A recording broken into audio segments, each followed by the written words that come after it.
99% মানুষ জানেই না কিভাবে তার প্রিয়জনের নাম দিয়ে উইশ করা যায় এবং নিজের প্রিয়জনের নাম দিয়ে গান তৈরি করা যায়। আমরা একটা মাত্র ওয়েবসাইট দিয়ে এই কাজটি করব। চলেন দেখে আসি আমরা কিভাবে করব। আসতে হবে গুগল ক্রোম ব্রাউজারে। গুগল ক্রোমে এসে আমাদেরকে গুগলে এসে আমাকে লিখতে হবে ওয়ান হ্যাপি বার্থডে, হ্যাঁ।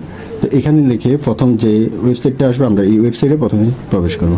ওয়েবসাইটে প্রবেশ করার সাথে সাথে আমাদের একটা ইন্টারফেস চলে আসবে। ইন্টারফেস এখানে এসে আমি মনে করেন যে আমার প্রিয়জন আখি লিখলাম, এখানে সার্চ বাটন আছে, আমরা সার্চ বাটনে ক্লিক করি। ক্লিক করলে অটোমেটিক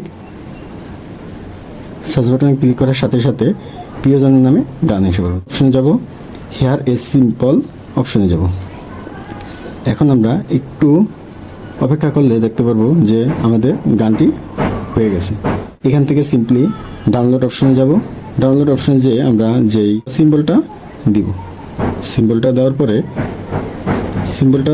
পরে আমরা ক্লিক করব, আমাদের গানটি অটোমেটিক ডাউনলোড হয়ে যাবে। MP3 ফরম্যাটে ডাউনলোড হয়ে গেছে। ভিডিওগুলো যেন হারিয়ে না যায় তাই বন্ধুদের মাঝে শেয়ার করেন এবং সেভ করে রাখেন।